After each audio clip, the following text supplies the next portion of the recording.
श्री शिवाय नमस्तुभ्यम। हर हर महादेव। छत्तीसगढ़ के भिलाई में गुरुजी प्रदीप मिश्रा जी के द्वारा बाची जा रही श्री एकांतेश्वर शिव महापुराण कथा आज चौथे दिन की पूरी हो चुकी है। यह कथा 25 अप्रैल से 1 मई तक दोपहर 2 बजे से 5 बजे तक चलेगी। आज की कथा अगर किसी भी कारण से आप नहीं सुन पाए हो तो आज की कथा की संपूर्ण जानकारी आपको इस छोटी सी वीडियो में मिलेगी। आज की कथा में गुरुजी ने बताया कि सीहोर में रुद्राक्ष वितरण कब से शुरू होगा। बढ़ते हैं आज की कथा की पहली जानकारी की तरफ।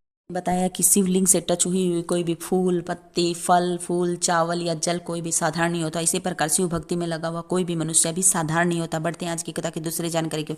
गुरुजी ने बताया कि अगर कोई आपको कहे मैं बीपी, शुगर, थायराइड की गोली दवा लेकर घर से निकलती हूँ तो आप कहना मैं शिवलिंग पर चढ़ा हुआ एक लोटा जल का आचमन करके घर से निकलती हूँ तो मुझे दवा की जरूरत ही नहीं पड़ती। बढ़ते हैं आज की कथा की तीसरी जानकारी की। गुरुजी ने बताया कि सीहोर का रुद्राक्ष बिल्कुल फ्री मिलता है, न ही ऑनलाइन भेजा जाता है। जब भी आप सीहोर रेलवे स्टेशन पर उतरेंगे बहुत से लोग कहेंगे कि यह सीहोर का रुद्राक्ष है, कुबरेश्वर धाम का रुद्राक्ष है, लेकिन कुबरेश्वर धाम का रुद्राक्ष केवल धाम पर आने के बाद ही मिलता है। बढ़ते हैं आज की कथा की पांचवी जानकारी की तरफ। गुरुजी ने बताया कि जो सीहोर में बहुत से लोग जाते हैं रुद्राक्ष लेने के लिए और कहते हैं कि अभी नहीं मिलेगा, अभी नहीं मिलेगा। गुरुजी ने बताया कि हमें भी अच्छा नहीं लगता, हम भी व्यवस्था कर रहे हैं कि 1 मई 2023 से रुद्राक्ष वितरण शुरू हो जाए, लेकिन किस डेट से शुरू होगा यह जानकारी गुरुजी ने नहीं दी है। जैसे ही गुरुजी ये बताएंगे कब किस तारीख से शुरू होगा उसकी जानकारी आपको इसी चैनल पर मिल जाएंगे। बढ़ते हैं आज की कथा की पांचवी जानकारी की तरफ। गुरुजी ने बताया कि जब भी आप सीहोर धाम जाए तो वहां की धरा पर बैठकर अपने मन की बात बाबा से कहते हुए श्री शिवाय नमस्तुभ्यम का 108 बार जाप अवश्य करें। बढ़ते हैं आज की कथा की छठी जानकारी की तरफ।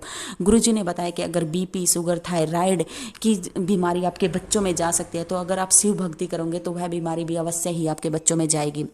बढ़ते हैं आज की कथा की सातवीं जानकारी क्या है। गुरु जी ने बताया कि गर्भवती महिला को शिव भक्ति, शिव की पूजा अवश्य करनी चाहिए। अगर गर्भवती महिला शिव भक्ति करती है तो उसके घर में जो बच्चा पल रहा है उसकी सुरक्षा की जिम्मेदारी है जो महादेव की हो जाती है। बढ़ते हैं आज की कथा की 8वीं जानकारी की तरफ। गुरु जी ने बताया कि अगर आपके घर में कोई बाल्यावस्था में या अधोगति में चला जाता है तो उसकी तृप्ति के लिए, उसकी गति करने के लिए हमें शिव मंदिर में जाकर 7 स्थान पर जो चंदन का लेप करना चाहिए अवश्य करना चाहिए। पहला चंदन का लेपन करना चाहिए शिवलिंग के ऊपर।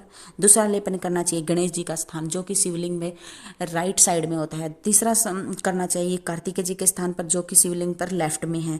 चौथा चंदन का लेपन करना चाहिए अशोक सुंदरी जो कि बीच में मोटी सी लाइन होती है। और 5वां लेपन करना चाहिए जलाधारी जहाँ पर शिव जी की 5 बेटियों का स्थान है। 6ठा लेपन शिवलिंग पर जहाँ से जल बह रहा है उसके बिल्कुल अपोजिट साइड, उल्टी साइड में करना चाहिए। 7वां लेपन करना चाहिए जो नंदी के मस्तक के ऊपर 2 सींग हैं उन पर चंदन का लेपन करना चाहिए। और यह चंदन का लेपन अमावस्या के दिन ही करना है, केवल महीने में 1 बार ही करना है। और किसे करना है? जिसके घर में कोई अधोगति में चला जाता है या कोई बाल्यावस्था में चला गया है, किसी को बुरे सपने आते हों, किसी को यह डर लगता है किसी ने मेरे ऊपर कुछ करवा दिया है या कहीं जाने से भय लगता है, उन लोगों को यह महीने में 1 बार अवश्य करना और सुबह के टाइम ही करना है। बढ़ते हैं आज की कथा की 9वीं जानकारी की तरफ। गुरुजी ने बताया कि जब भी हम शिवलिंग पर जल चढ़ाएं तो उसका भी एक तरीका होता है। जब भी हम जल चढ़ाएं शिवलिंग पर, जो हमारे हाथ में लोटा है वह शिवलिंग को टच नहीं होना चाहिए, उसे चोट नहीं लगनी चाहिए और जल की धारा है वह भी कम होनी चाहिए और धीरे धीरे चढ़ाना चाहिए ताकि वो जो हमने जल चढ़ाया है वह जलाधारी पर ही घूमता रहे। बढ़ते हैं आज की कथा की 10वीं जानकारी की तरफ। गुरुजी ने बताया कि जब भी हम शिव मंदिर में जाएं, किसी भी भगवान के सामने जाएं तो हमें अपने मन की बातें आंख खोलकर भगवान को देखते हुए कहनी चाहिए। जिस तरह शिव मंदिर में नंदी भोलेनाथ को आंख खोलकर टकटकी लगाकर देखता है, उसी तरह हमें भी अपने मन की बात भगवान को आंख खोलकर उसको टकटकी से देखते हुए कहनी चाहिए। बढ़ते हैं आज की कथा की 10वीं जानकारी की तरफ। गुरुजी ने बताया कि शिव मंदिर में जल चढ़ाएं तो अपना कर्तव्य पूरा करके आए। जब भी हम शिवलिंग पर, जो कर्तव्य का मतलब जब भी हम शिवलिंग पर जल चढ़ाते हैं तो जो शिवलिंग पर पहले से फूल पत्तियां चढ़ी हुई होती हैं, जब हम जल चढ़ाते हैं तो वो नीचे बहकर जलाधारी पर आ जाती हैं। तो जब भी हम जल चढ़ा दें तो जो भी शिवलिंग पर चढ़ी हुई फूल पत्ती जो माला है उसे हमें उठाकर शिवलिंग का श्रृंगार अवश्य करना चाहिए। और वह श्रृंगार करके और मन से ही, अगर आपके पास चंदन भी नहीं है तो 3 उंगलियों से त्रिपुंड भी लगाना चाहिए। गुरुजी ने बताया कि यह इसका श्रृंगार से हमें क्या फल मिलता है, इसका महत्व क्या होता है। जब इसका मतलब होता है कि जिस तरह, ताकि जब हम भगवान का श्रृंगार कर रहे हैं तो जब भी हम इस संसार से जाएं तो हमारा अखंड सौभाग्य बना रहे और हम भी इसी तरह श्रृंगार करके जाएं। यह थी आज की कथा की संपूर्ण जानकारी। आपको कैसे लगी जरूर बताना। श्री शिवाय नमस्तुभ्यम। हर हर महादेव।